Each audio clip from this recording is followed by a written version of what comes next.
In today's oncology news, we'll hear exciting results from the annual meetings of the Society for Melanoma Research and the Society of Neuro-Oncology. We'll also hear news about bevacizumab for ovarian cancer and neratinib for breast cancer. Hello and welcome to OncLive News Network. I'm Laura Jones. And I'm Tara Petersen.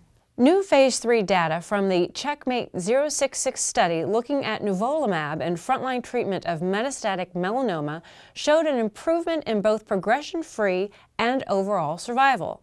The data were presented by study investigator Dr. Georgina Long at the annual meeting for the Society for Melanoma Research held in Zurich.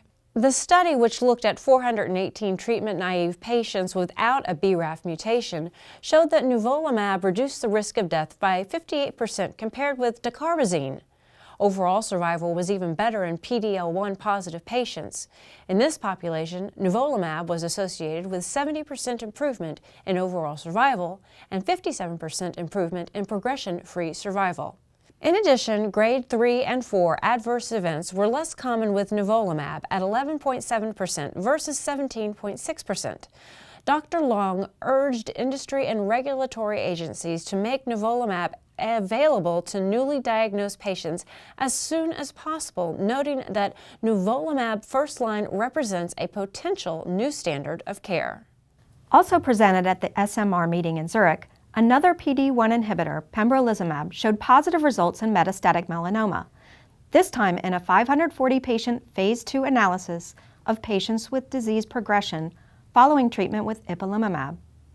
In this study, pembrolizumab improved progression-free survival by more than 43% compared with investigators' choice chemotherapy. The data come from the KEYNOTE-002 study, which looked at pembrolizumab at 2 milligrams per kilogram and 10 milligrams per kilogram given every 3 weeks. At 6 months, the PFS rates for pembrolizumab were 34% at the lower dose and 38% at the higher dose, compared with 16% for chemotherapy. PFS, overall response rate, and duration of response were similar for the drug at both dosages. Just this September, the FDA approved pembrolizumab at the 2 milligram per kilogram dose for patients with progressive disease following other therapies. Next up, a new vaccine called rindopetamide induced regression of recurrent glioblastoma when added to bevacizumab in patients who were bevacizumab naive. At 6 months, there was a 27% improvement in progression-free survival for patients who were treated with both the vaccine and bevacizumab, compared with 11% for those receiving monotherapy with bevacizumab. Overall survival was also significantly improved by 53% with rindopetamide. The median survival was 12 months with the vaccine versus 8.8 months for the single-agent bevacizumab. The objective response rate was 23% with the combination compared with 12% for bevacizumab alone. The Phase 2 data were presented in Miami at the Society of Neuro-Oncology annual meeting by lead investigator David Reardon from Dana-Farber Cancer Institute. According to Dr. Reardon, use of the vaccine with bevacizumab can induce a potent immune response against EGFR variant 3 in patients who are naive or refractory to bevacizumab. Also at the meeting, Dr. Roger Stupp reported interim results of a prospective Phase 3 trial in 418 patients with recurrent glioblastoma. The study examined the use of a portable, non-invasive, battery-operated device that attaches to the patient's head to deliver tumor-treating fields to the brain. The device, Novo TTF, can be worn at home and may be worn for up to 22 hours per day. Use of the device in combination with temozolomide was associated with improvement in both progression-free and overall survival. At 18 months of follow-up, median progression-free survival was 7.1 months with Novo TTF plus temozolomide, compared with only 4 months for temozolomide alone. Overall survival was 19.6 months with Novo TTF, compared with 16.6 months without it. The 2-year survival rate was 43% versus 29%, prompting termination of the study to allow crossover from the control arm to the Novo TTF arm. According to Dr. Stupp, One of the concerns voiced by researchers was whether patients would feel anxious about using the device. Dr. Stupp said that in his own clinical experience, patients actually feel motivated by it. He said, quote, "That was striking to me."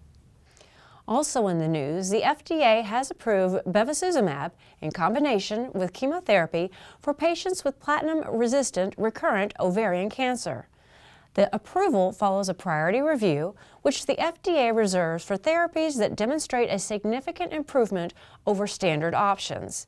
The approval was based on results from the Aurelia study, which demonstrated a median progression-free survival with bevacizumab of 6.8 versus 3.4 months with chemotherapy alone.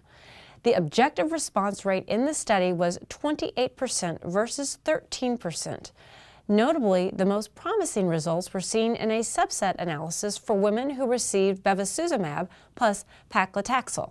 Finally, in breast cancer news, fewer CNS metastases were seen with neratinib than with trastuzumab when either was paired with paclitaxel in women with previously untreated, locally recurrent or metastatic HER2-positive disease. The incidence of CNS metastases with neratinib was 7.4%, compared with 15.6% with trastuzumab. As was expected, no statistically significant difference was between progression-free survival and overall response rate was seen in the study. Neratinib is a novel tyrosine kinase inhibitor with potent activity against EGFR, HER2, and HER3. Full results of the trial will be presented in 2015. In the meantime, the combination of temsirolimus and neratinib is also being explored in a phase 1-2 study for women with HER2-amplified triple-negative breast cancer. That's all for today. Thank you for watching OncLive News Network. I'm Tara Petersen. And I'm Laura Jones. We'll see you next time.